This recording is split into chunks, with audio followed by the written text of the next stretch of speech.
L'accomplissement des prophéties bibliques dans notre temps. Kutimizwa kwa unabii za kibiblia katika wakati wetu.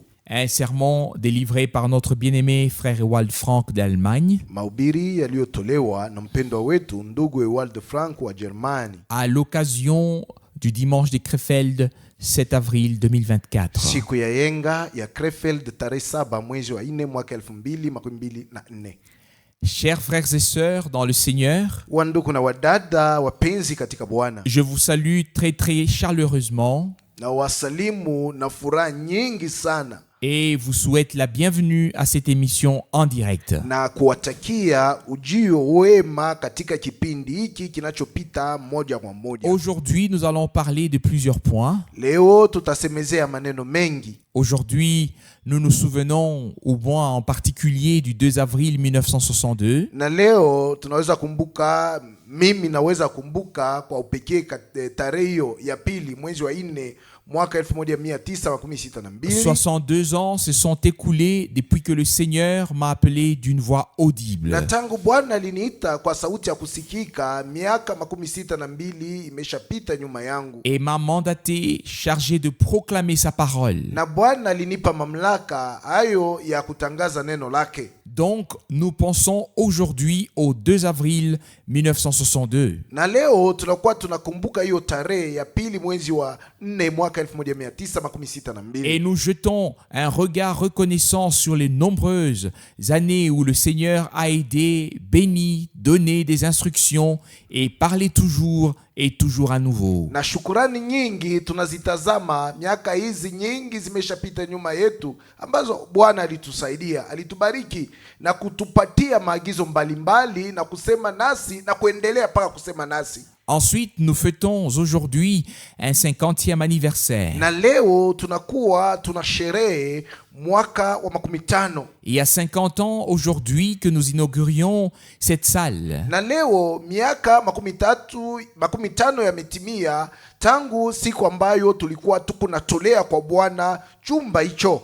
En 1974, Mwaka le 1974, premier week-end d'avril, na ilikuwa weekend ya kwanza ya mwezi wa 4, nous avons consacré notre salle au Seigneur. tulitolea Bwana chumba chetu hicho. Je veux dire qu'il y a 556 places assises. Na humo mna mafazi 556 ya watu kukaa. Et le Seigneur a veillé à ce qu'elles soient assez souvent occupées. Na Bwana alifanya mnamna hiyo mafazi watu waijaze kabisa Et kabisa. qu'il faille encore ajouter tous les autres locaux. Na tuliongozwa kuongeza vyumba vingine mbalimbali njoo kuingiza amo watu, Y compris la salle à manger, hata chumba ambamo watu wanakuwa nakulia, pour loger tous ceux qui venaient écouter la parole de juu Dieu. ya kuweka hawa wote walikuwa wanakuja ili walisikie neno la Mungu. Moi-même, Na mimi mwenyewe, comme vous le savez, jinsi mnajua, je viens d'avoir 90 ans natimiza miaka 90 et je suis reconnaissant à Dieu d'avoir dirigé, na mshukuru Mungu kwa jinsi aliongoza guidé et conduit toutes choses dès le début. na jinsi yeye alikuwa anaongoza vitu vyote tangu mwanzo. Aujourd'hui, avec Frère Borg qui lira les passages bibliques, Leo pamoja na ndugu Borg ambaye atatusomea maandiko ya Biblia, nous allons aussi regarder ensemble vers le passé. na sisi mimi naye pamoja tutaangalia nyuma. En 1958, Katika mwaka Frère 1958 était présent lorsque j'ai traduit le premier sermon de Frère Branham. na wakati nilikuwa nina tafsiri ama kugeuza mahubiri ya kwanza ya ndugu Branham, ndugu Borg alikuwa hapo. Et depuis, nous avons marché ensemble sur le chemin du Seigneur et servi le Seigneur. Na tangu hapo tukatembea pamoja katika njia ya Bwana na kumtumikia Bwana pamoja. Ainsi, frères et sœurs bien-aimés, Hivi basi, wandugu na wadada wapenzi, nous allons aussi nous référer brièvement au ministère de Frère Branham dont le Seigneur s'est servi de manière particulière. na tutaangalia kwa haraka huduma wa ndugu Branham ambaye Mungu alimtumia kwa namna moja ya kipekee. Et je peux déjà le dire ici. Na hapo tayari naweza kuisema. J'ai écouté et lu hier encore une fois les 22 chapitres de l'Apocalypse. Nilisikia jana na kusoma tena masura 22 ya kitabu cha Ufunuo. Et je suis tout simplement subjugué par les nombreuses choses surnaturelles que Jean a vécues. Nikastaajabu kwa vitu vingi vya kimungu ambavyo Yohana kuishi, qu'il a vu et entendu sur l'île de Patmos, ambavyo aliona na kuvisikia katika kisanga cha Patemo, et qu'il a pu mettre par écrit. hata akaviandika. Il a vu celui qui était assis sur le trône Akaona yule alivyoketi juu ya kiti cha enzi, et a regardé l'agneau venir prendre le livre scellé de cette sceau de la main droite de celui qui était assis sur le trône. na akamuona jinsi mwana kondoo alikuja kukichukua kile kitabu kilichotia mihuri 7 toka mkono wa kuume wake yeye aliyeketi juu ya kiti cha enzi. Combien de fois Jean a-t-il mentionné les 24 anciens, Na mara ngapi Yohane alisemezea kuhusu wale wazee 24 les 4 êtres vivants? na vile viumbe hai 4? Combien de fois a-t-il mentionné les choses à côté desquelles les hommes sont passés sans y prêter attention? Na mara ngapi alitaja vitu ambavyo leo watu wanakuwa wanapita mbali navyo bila kuvihusu, kuviangalia na makini. Puis aussi les 7 âges de l'Église, Kisha tena nyakati 7 za kanisa, et ensuite même les 7 sceaux. hata mihuri 7. Nous ne voulons et ne pouvons pas nous y attarder aujourd'hui, Leo hatutaki na tuwezi kusemea hapo leo, mais c'est unique que Dieu ait utilisé Frère Branham. lakini Mungu alimtumia ndugu Branham kwa namna moja ya kipekee. Puis, quand le temps est venu, Hata wakati ilipotimia, du 5 au 11 décembre 1960, kuanzia tarehe 5 mpaka tarehe 11 mwezi wa 12 mwaka 1960, pour parler de cet écrit envoyé aux églises, jua kusema kuhusu barua 7 zilizotumwa kwa makanisa, pour parler de cela par révélation. kusema ayo kwa njia ya ufunuo. Et puis est venu le temps du 17 au 24 mars 1963. Kisha kikaja kipindi cha tarehe 17 hadi 24 mwezi wa 3 mwaka 1963, Où Frère Branham a reçu l'instruction que les 7 sceaux seront ouverts. wakati ule ndugu Branham alipokea agizo kwamba mihuri 7 zitafunuliwa. Et nous savons tous qu'il lui a été dit qu'il devait apporter le message qui précéderait la seconde venue de Christ. Na sisi sote twajua kwamba ndugu Branham alipewa mzigo ya kutoa ama kuhubiri ujumbe utakayetangulia kuja kwa pili kwa Kristo. Frères et sœurs, Wa ndugu na wadada, nos frères au commencement, ndugu zetu hapo mwanzo, que ce soit Pierre, iwe Petro que ce soit Jean, au que Yohana ce soit Jacques, au Yakobo, ont vécu des choses surnaturelles avec notre Seigneur. walionja vitu vya mastajabu na Bwana wetu. Depuis le début de l'Église du Nouveau Testament, Tangu mwanzo wa kanisa la Agano Jipya, des événements surnaturels se sont également produits. maneno ya mastajabu yalifanyika, Mais tout ce qui a été révélé sur l'île de Patmos, lakini yote yaliyofunuliwa katika kisanga cha Patemo, tout ce qui allait arriver jusqu'au nouveau cieux et à la nouvelle terre, na maneno yote yale yalipasha tokea mpaka na wakati wa mbingu mpya na nchi mpya, et le fait qu'à notre époque, na kuona kwamba kwa wakati wetu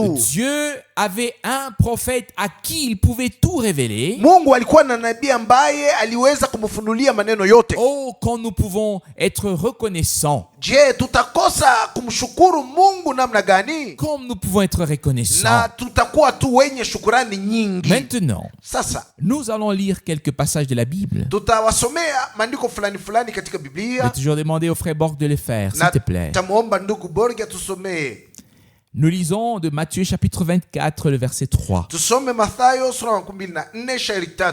Lorsqu'il se fut assis sur le mont des Oliviers, Hata alipoketi juu ya mlima wa Mizeituni, les disciples se trouvant seuls wafasi walivyojikuta peke yao s'approchèrent de lui pour lui demander: wakamkaribia ili wamuulize, dis-nous donc, twambie basi quand cela arrivera haya yote atafika wakati et gani, quel est le signe de ton retour na ni nini iliyo alama ya kurudi et de kwako l'achèvement du temps du monde. na alama ya mwisho wa nyakati. Frères et sœurs, Wa ndugu na wadada, nous avons ici 3 questions hapa tunayo swali 3 et nous sommes vraiment reconnaissants à Dieu qu'elles aient reçu une réponse. na tunamshukuru Mungu kwa sababu swali hizo zilipewa jibu. La première promesse s'est en effet réalisée en l'an 70. Na ahadi ya kwanza ilitimilika mu mwaka 17 après Jésus-Christ, baada ya Yesu Kristo kufa na kufufuka, lorsque Jérusalem, wakati huo Yerusalemu, lorsque le temple a été détruit, wakati ule hekalu ilibomolewa, car c'était la première question. kwa sababu ndio ulizo ya kwanza, Et la réponse était qu'il ne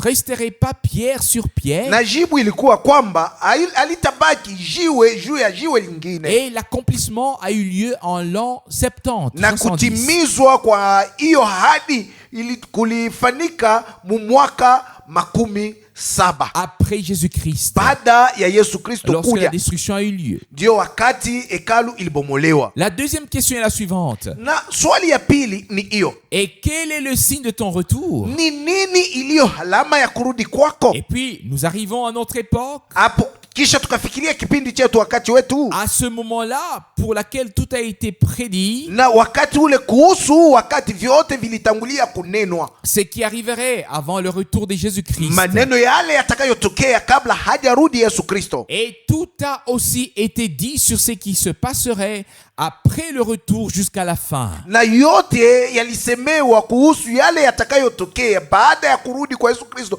mpaka na kumwisho. Et il suffit de lire Matthieu chapitre 24, Inawapasa tu kusoma Mathayo sura 14 où beaucoup de choses sont écrites, ambamo vitu vingi vimeandikwa, ou de lire Luc chapitre 21, au kusoma Luka sura 11 et les différents passages bibliques sur ce qui se passerait avant le retour de Jésus-Christ. na maandiko mbalimbali ya kibiblia yanayosemea maneno yatakayotokea kabla hajarudi Yesu Kristo. Chers frères et sœurs, Wandugu na wadada wapenzi, nous ne nous sommes pas assis au pied de Gamaliel sisi hatukukae miguuni ya ou Gamalieli d'un scribe, wala miguuni ya mwandishi mmoja mais fulani, au pied de Jésus-Christ, lakini sisi tunaikaa kwenye miguu ya Yesu Kristo, notre Seigneur, Bwana wetu, qui nous parle par sa sainte parole anayesema nasi kwa njia ya neno lake takatifu et nous éclaire sur toutes choses. na kutupatia mwangaza kuhusu maneno yote. Seule sa parole est valable. Ni mpaka neno lake ndilo linasimama na bei, Nous voulons seulement entendre ce qu'il a à dire aux églises, na lengo letu ni kusikia tu ile yeye atambia makanisa, et en particulier na kwa upekee à nous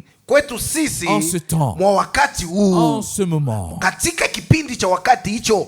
Continuons donc à lire. Tuendelee kusoma S'il te plaît, frère Borg. na kusi ndugu. Nous lisons Luc chapitre 21, verset 28. Tusome Luka sura 11 shairi 18. Quand donc ces choses commenceront à arriver, Wakati maneno haya yataanza kutokea, redressez-vous et levez vos têtes, kalamukeni na inueni vichwa vyenu, car votre délivrance approche. kwa kuwa ukombozi wenu unakaribia. Rendons grâce au Seigneur. Tumshukuruni Bwana. Nous devrions être attentifs aux signes des temps, Na tungeweza kuwa wekevu kwenye alama za nyakati, aux signes de la fin des temps. kwenye alama zinazoelekea mwisho wa Et nyakati. lorsque tout cela se produit, Na wakati haya yote yatakayofanyika, nous devrions lever la tête, imetupasa kuinua vichwa vyetu, yani kukalamka, car nous savons que notre rédemption est proche. yani twajua kwamba ukombozi wetu unakaribia. Nous sommes en effet très très proches du retour de Jésus-Christ notre Kweli Seigneur. kweli, sisi tumekaribia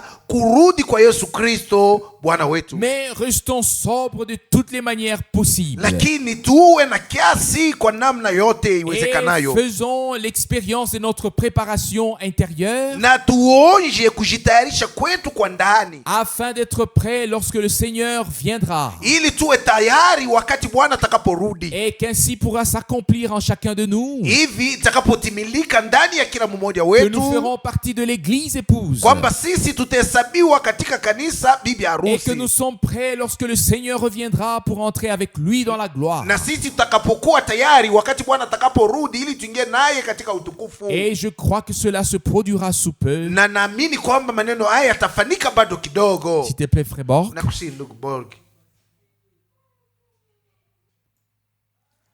Nous lisons dans le livre d'Apocalypse chapitre 1 au verset 1. Tusome katika kitabu cha Ufunuo sura kwanza shairi ya kwanza. Révélation de Jésus-Christ, Ufunuo wa Yesu Kristo, que Dieu lui a donné pour faire connaître à ses serviteurs les choses qui doivent arriver bientôt. ambao Mungu alimpatia ili awajulishe watumishi wake maneno yatakayotokea upesi, Et qu'il a fait connaître par des signes à son serviteur Jean par l'envoi de son ange. na kwa njia ya alama alimjulisha mtumishi wake Yohana kwa kumtuma malaika. Rendons grâce au Seigneur. Tumshukuruni Bwana. Il a envoyé son ange pour révéler à son serviteur Jean tout ce qui allait arriver. Alimtuma malaika wake ili amfunulie mtumishi wake Yohana maneno yote atakayotokea. Et c'est là que nous trouvons la parole. Ndiyo mahali ambapo tunapata neno hili. Pour dire à ses serviteurs. Ili awaambie watumishi yake. Donc aux véritables serviteurs de Dieu. Yani watumishi wa kweli wa Mungu. À ceux que le Seigneur a réellement appelés. Wale kweli kweli Mungu aliwaita. Et que le Seigneur a réellement établi pour qu'ils disent au peuple de Dieu,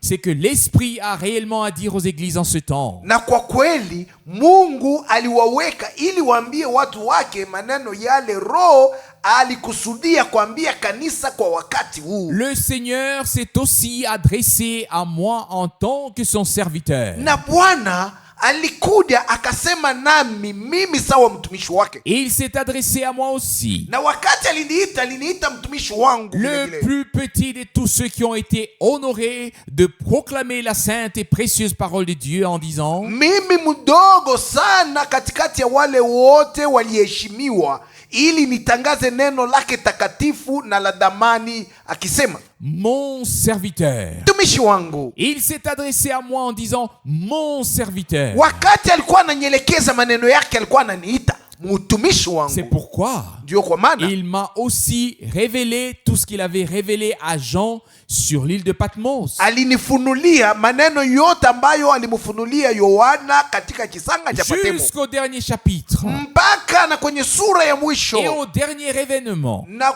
kwenye majambo za mwisho. Et nous en sommes reconnaissants. Na kwa hiyo twamshukuru tu. Dieu a donc envoyé son ange pour qu'il fasse savoir à son serviteur Jean ce qui devait être dit aux serviteurs de Dieu. Na Mungu alituma malaika wake ili amjulishe mtumishi wake Yohana maneno ambayo ilimupasa awaambie watumishi wa Mungu. Et nous sommes reconnaissants pour la révélation de Jésus-Christ notre Seigneur. Na tunajaa na shukrani juu ya ufunuo wa Yesu Kristo Bwana wetu. S'il te plaît, frère Borg. Nakusindu Borg. Nous lisons Actes des Apôtres chapitre 20 le verset 27. Tusome Matendo ya Mitume sura 2:27. Car je n'ai pas manqué de vous annoncer tout le dessein de Dieu. Kwa sababu mimi sikujiepusha wala sikukosa kuwatangazia mapenzi yote ya Mungu. Je peux aussi dire la même chose. Nami naweza kusema neno moja moja. Je n'ai pas manqué d'annoncer tout le conseil de Dieu. Mimi sikukosa kuwatangazia makusudi yote ya Mungu. Tout ce qui fait partie de l'œuvre de la rédemption a été repris dans la proclamation. Na yote yaliyohesabiwa miongoni mwa kazi ya ukombozi yalisemewa katika kutangazwa kwa neno. Tout ce qui s'est passé pour nous sur la croix Golgotha. Yote yaliyofanyika kwa ajili yetu juu ya msalaba wa Golgotha. Le pardon total. Usamehe kamili. La rédemption totale. Ukombozi kamili. La vie éternelle. Uzima wa milele. Tout ce qui nous a été donné par Dieu en Christ. Vyote tulivyopewa na Mungu katika Kristo. Nous l'avons accepté. Tulivikubali. Nous l'avons vécu. Tuliviishi. Expérimenté personnellement par grâce. Na kuvionja kila mtu binafsi kwa neema. La conversion. Kuongoka. La nouvelle naissance. Kuzaliwa upya. Le renouveau. Kufaniwa upya. Le baptême du Saint-Esprit. Ubatizo wa Roho Mtakatifu. La conduite par le Saint-Esprit. Kuongozwa na Roho Mtakatifu. Tout ce que Dieu a préparé. Vyote ambavyo Mungu alitayarisha. Nous avons pu le vivre personnellement par grâce. Tulivionja kila mtu binafsi kwa neema. Et l'avons reçu pour ensuite le transmettre. Na tulivipokea ili tuvitolee tena kwa watu wengine. Et donc, moi aussi je peux dire que j'ai annoncé tout le conseil de Dieu. Hivi basi, na mimi naweza kusema nilitangaza mapenzi ama matengenezo yote ya Mungu. Et tous ceux qui sont de Dieu écoutent. Na wote walio wa Mungu wanasikia. Entendent la sainte parole révélée en ce moment dans tous les peuples. Wanateka sikio kwa neno takatifu lilofunuliwa kwa wakati huu kwa watu wote. Toutes les langues. Kwa watu wa lugha zote. Et toutes les nations. Na wa mataifa yote. Que le Seigneur en soit remercié. Kwa hiyo Bwana apewe sifa. S'il te plaît, frère. Nakusindu Borg. Nous lisons 2 Corinthiens chapitre 6 du verset 17 au verset 18. Tusome wa Korinto wa pili sura 6 kuanzia shairi 17 hadi 18. C'est pourquoi Kwa hiyo sortez du milieu d'eux tokeni katikati yao et séparez-vous, ordonne le Seigneur, na mkajitenge, ameamuru hivi ni Bwana. et ne touchez à rien d'impur, Musiguse kitu hata kimoja kilicho kichafu, et je vous recevrai. nami nitawapokea. C'est le verset 17. Ni shairi 17. Que le Seigneur soit remercié. Bwana apewe shukrani. L'appel à sortir. Wito wa kutoka, Séparez-vous. mukajitenge, Ne touchez à rien d'impur. musiguse kitu hata kimoja kilicho C'est kichafu. le dernier appel avant le retour de Jésus-Christ notre Huu ni Seigneur. wito wa mwisho kabla hajarudi Yesu Kristo Bwana wetu. Appel à sortir de toutes les doctrines, Anaita watu watoke katika mafundisho yote ya kigeni, de toutes les traditions katika desturi zote et coutumes, na katika mazoezi de ya toutes makabila, les interprétations, katika matafsiri de mbalimbali. toutes les dénominations, Watu watoke katika madhehebu, à nous séparer, tujitenge, à sortir, tutoke, à nous séparer tujitenge et à vivre consacrés au Seigneur. na kuishi wenye kujitolea kabisa kabisa kwa Bwana. Car de même que l'époux était la parole pure qui s'est faite chair, Mpaka vile bwana harusi alikuwa lile neno safi lililofanyika kuwa mtu, de même, vivyo hivyo l'épouse doit être trouvée dans la parole de Dieu, bibi harusi lazima apatikane katika neno la Mungu, non pas dans une interprétation, hapana katika tafsiri moja fulani, mais dans la parole pure et sainte. lakini katika neno safi na takatifu. Un sang pur et saint a coulé pour nous. Damu safi na takatifu ilitiririka kwa ajili yetu, Tout a été accompli. yote yalitimia Et nous sommes devenus obéissants. na tukafanywa kuwa watiifu Nous nous sommes laissés appeler à sortir, na tukajachilia tuitwe kusudi tutoke, mettre à part, tuwekwe pembeni, séparés, tukatenganishwe pour écouter uniquement maintenant ce que Dieu le Seigneur a à dire aux églises par l'Esprit. ili tupate kusikia tu na sasa hivi yale Mungu Bwana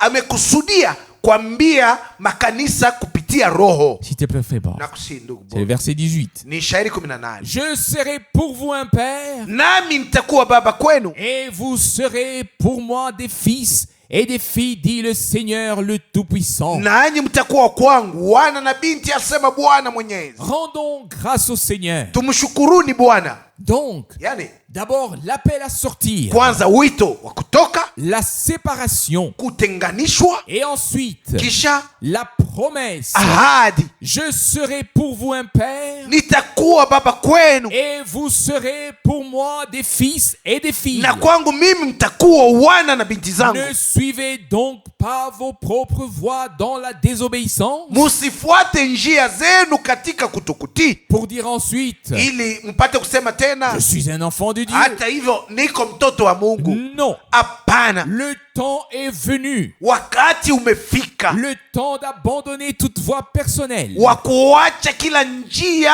ya mtu binafsi, étant séparé mwenye pour kutenganishwa, servir le Seigneur. ili tumtumikie Bwana. Et ce n'est qu'alors, Ni mpaka mwa ile wakati, lorsque cela sera fait avec nous, wakati yale yatafanyika nasi pamoja, que Dieu voudra nous considérer comme ses filles et ses fils, ndio wakati ule Mungu atatukamata sawa wana na binti zake, qui seront trouvés dans sa parfaite volonté watakaopatikana katika mapenzi yake et kamilifu, vivront leur préparation pour le retour de Jésus-Christ notre Seigneur. na wataonja kujitayarisha kwao juu ya kurudi kwa Yesu Kristo Bwana wetu. S'il te plaît, frère Paul. Nakusihi ndugu Borg, Nous lisons dans Matthieu chapitre 17, le verset 11. tusomeni katika Mathayo sura 17 shairi 11. Il leur répondit, Akawajibu, Élie viendra cependant kweli Eliya atakuja et rétablira toutes choses. na atakaporudisha kila kitu.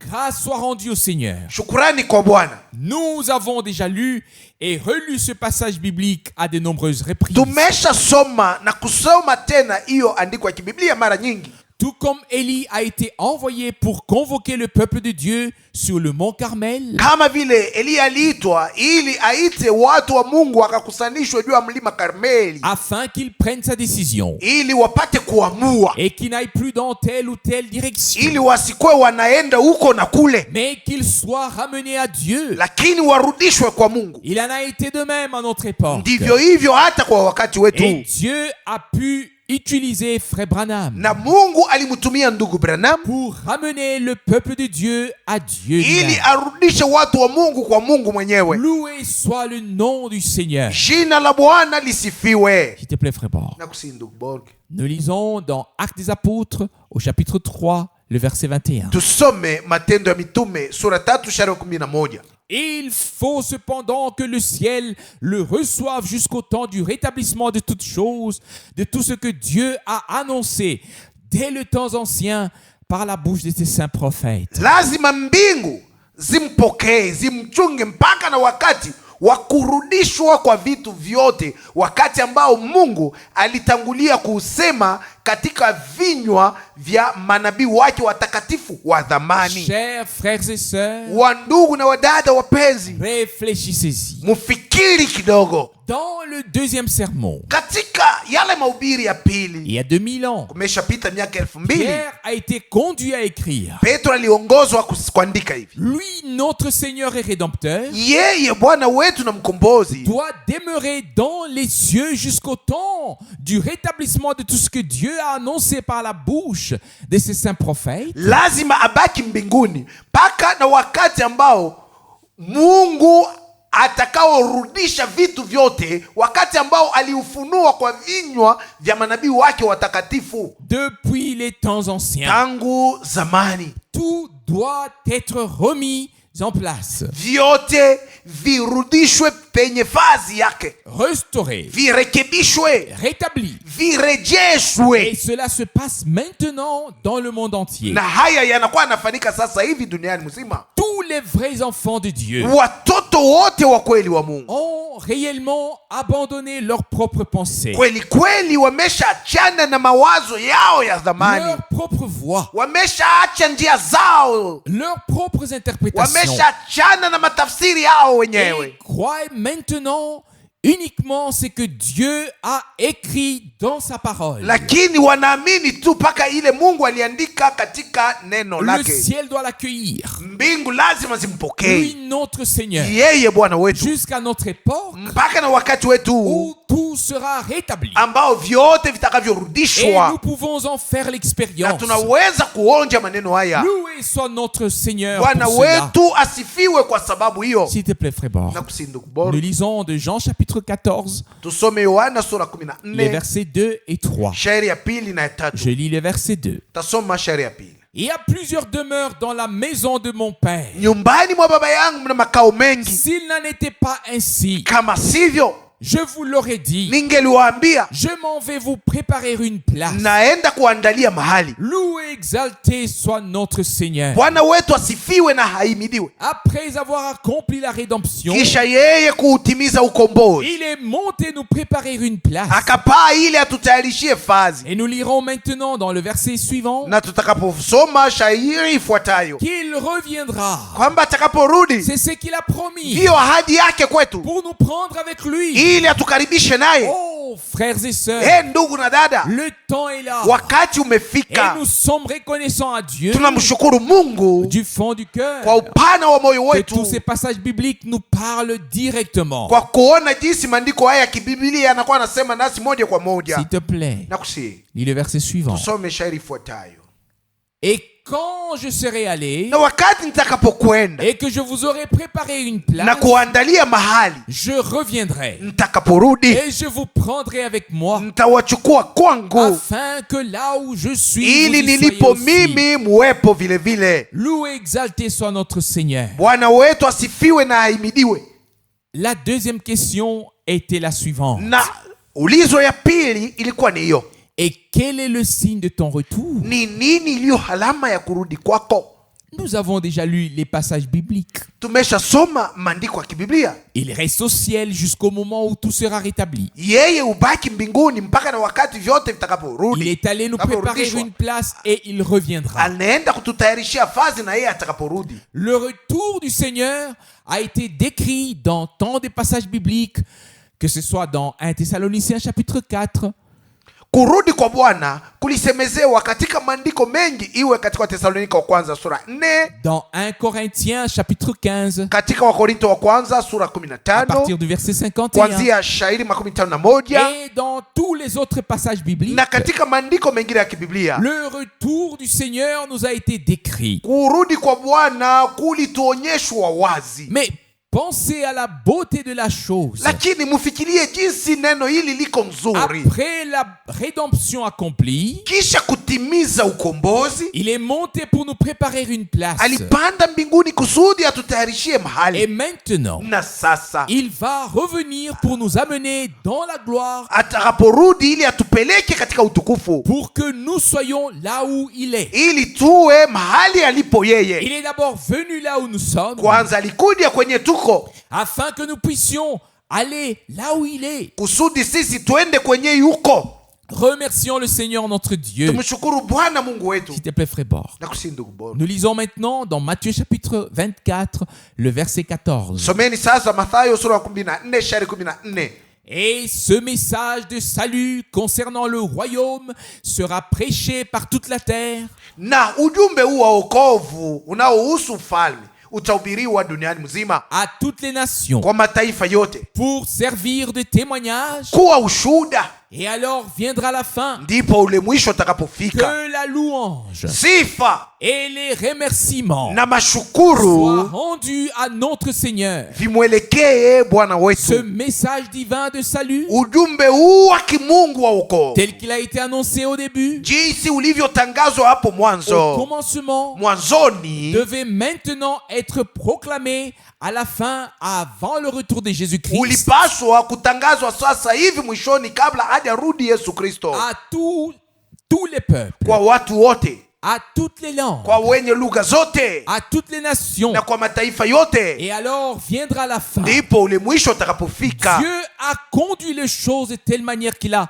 utilisé Frère Branham Mungu aliongoza maneno mnamna hata akamtumia ndugu pour Branham nous ramener à la parole originale, ili aturudishe kwenye neno halisi, au message divin du salut. aturudishe kwenye ujumbe wa kimungu wa wokovu. Et le Seigneur a pu m'utiliser pour cela après son départ. Na Bwana aliweza kunitumia juu ya mambo hayo kisha ndugu Branham kufariki. Et je peux le dire à la gloire de Dieu, Na juu ya utukufu wa Mungu naweza kuisema, mes pieds ont foulé 169 pays. na miguu yangu hiyo nilikanyaga maichi 169, Et j'ai annoncé le message divin du salut dans le monde entier. na nikatangaza ujumbe wa kimungu wa wokovu duniani mzima. Et là où je ne suis pas allé personnellement, Na kwenye sikuenda mimi na mwili wangu, le message y est allé. lakini ujumbe ulienda De na sorte que ukafika. nous pouvons dire que cette écriture est accomplie sous nos yeux. Hata namna tunaweza kusema andiko hiyo imetimilika machoni petu. Et le verset 6 d'Apocalypse chapitre 14 Na shairi 6 ya Ufunuo sura 14 souligne encore unatia mkazo que le message kwamba ujumbe valable éternellement du salut wa wokovu uliosimama imara milele hata milele sera annoncé à toutes les nations. utakapotangazwa kwa mataifa yote. Le message du salut valable éternellement. Ujumbe wa wokovu uliooko milele hata milele. Hallelujah. Haleluya! Loué soit notre Seigneur. Bwana wetu asifiwe. Nous pouvons crier à haute voix, Tunaweza hata kupaza et sauti cela yetu dans le monde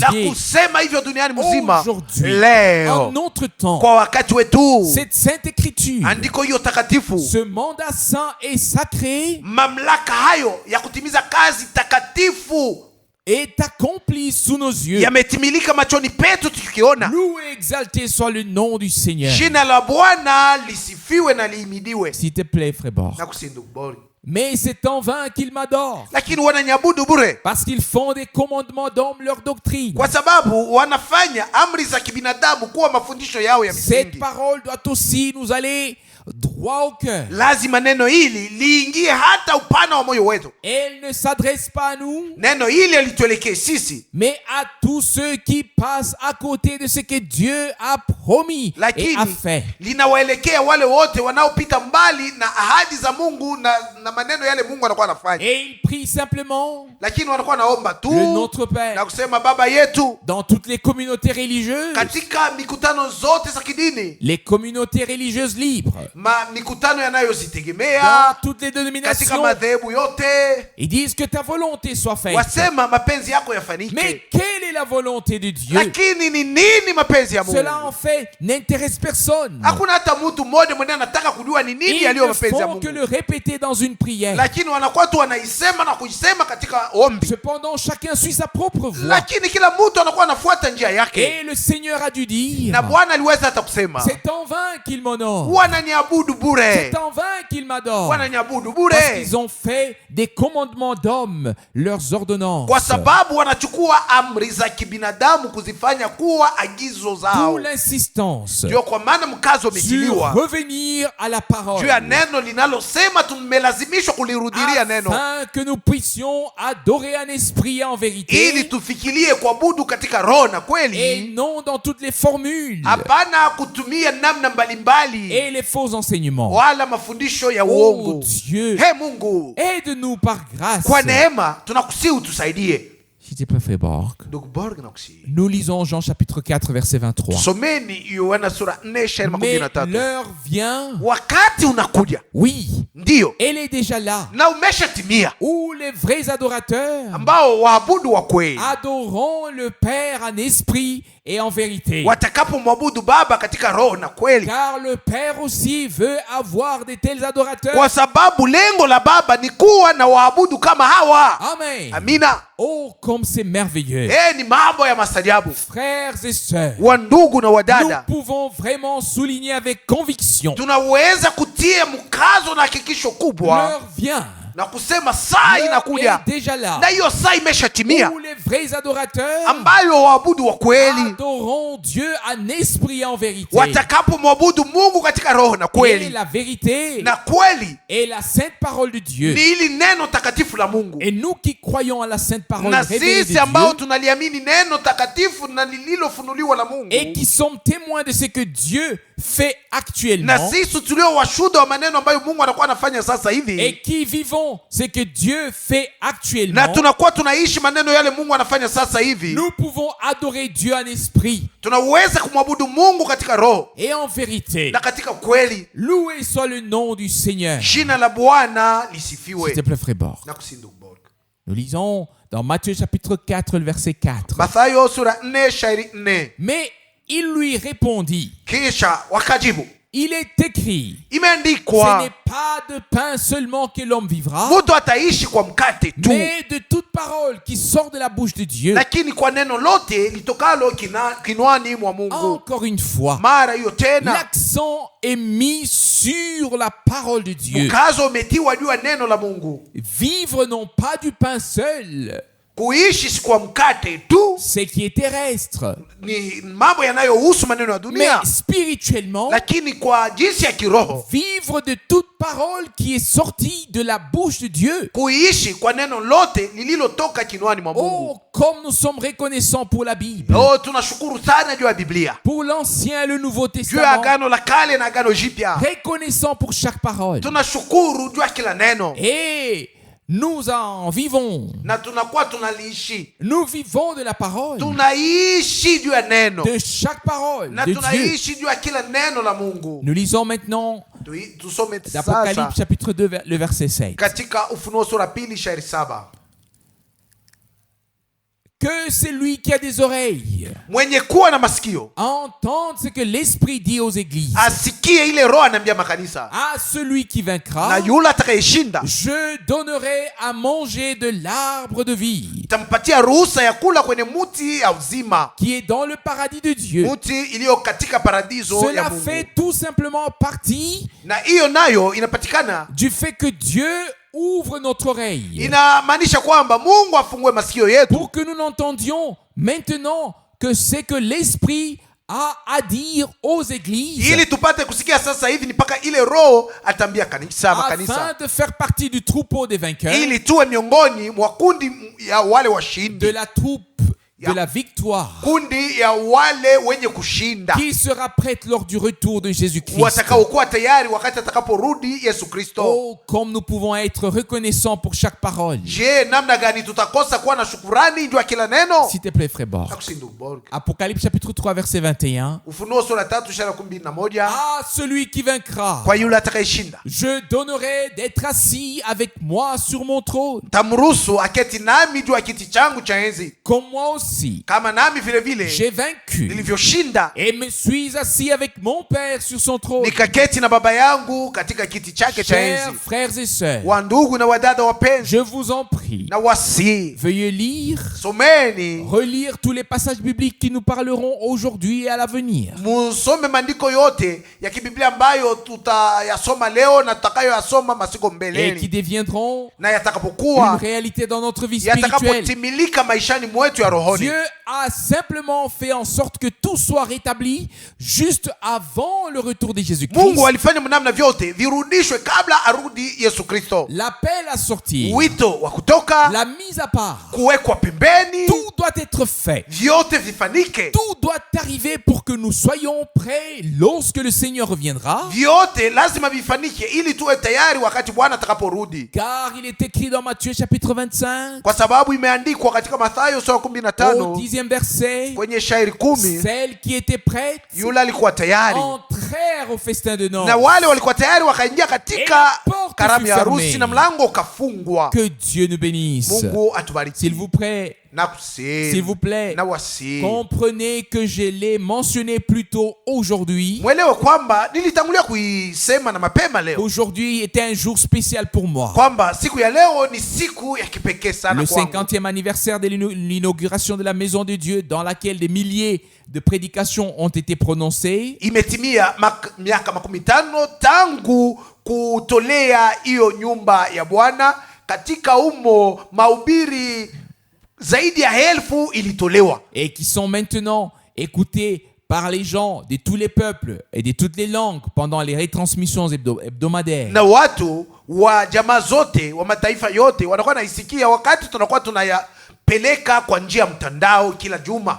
Et puis la grâce suivante, Na neema ya pili ni hiyo, le 2 avril 1962, tarehe ya pili mwezi wa 4 mwaka 1962, 62 ans se sont écoulés Na- au service direct du Seigneur. na miaka 62 imeshapita tangu nilipoanza kumtumikia Bwana moja kwa Et je moja, n'ai rien à corriger, na sina na kitu ambacho naweza rien à kutengeneza, reprendre. sina na kitu ambacho naweza kurudiria. Je n'ai fait que proclamer ce qui est écrit dans les Saintes Écritures. Na mimi nilitangaza tu ile iliandikwa katika maandiko matakatifu. Et c'est ainsi que le message du salut valable éternellement a été proclamé à tous les peuples. Na ni kwa hii namna ndio ujumbe uliosimama imara wa wokovu ulitangazwa kwa watu wote Et à toutes les langues maintenant avant le retour du Seigneur. na wenye lugha mbalimbali sasa hivi kabla hajarudi Bwana. Et notre Seigneur qui a déjà préparé une place reviendra Na Bwana wetu mwenye amesha tuandalia fazi atakaporudi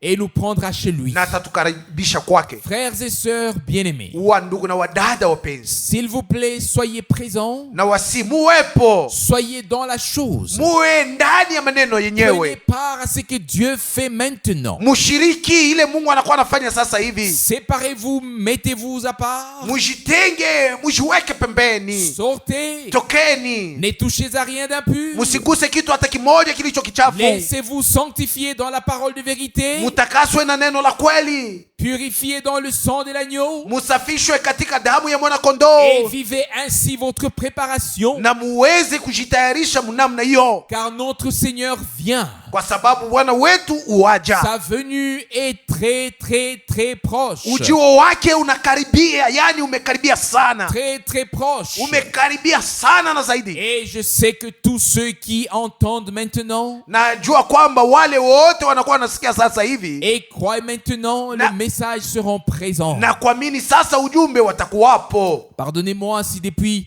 que j'ai 90 ans, Ni weni razi, mnirumie, tangu nilipotimiza miaka 9, je ne peux plus parler comme avant, siwezi tena kusema jinsi nalikuwa nasema zamani, mais cela se fait de tout cœur. lakini nakuwa naifanya hivi kwa moyo wote. Aussi tous les frères servants qui traduisent Na wandugu wote watumishi wa Mungu wanaogeuza ama tafsiri, et ceux qui servent dans les assemblées locales, na wale wanakuwa namtumikia Mungu katika makusanyiko ya pahali, s'il vous plaît, na wasi ne propagez pas d'enseignements étrangers, musitangaze mafundisho ya kigeni, mais seulement ce que Dieu a dit dans sa parole. lakini mpaka ile Mungu alisema katika neno Ce lake. n'est qu'alors que tous pourront adorer en esprit Ni mpaka mwa ile namna ndio wote wanaweza kuabudu katika roho et dans la vérité. na katika kweli. Et c'est ce genre d'adorateur que Dieu recherche. Ni haina ya hawa waabudu ndio Mungu anakuwa Et c'est anatafutisha, ce genre d'adorateur que Dieu trouve aujourd'hui na ndio wale Mungu anakuwa anawapata en leo, ceux qui ont cru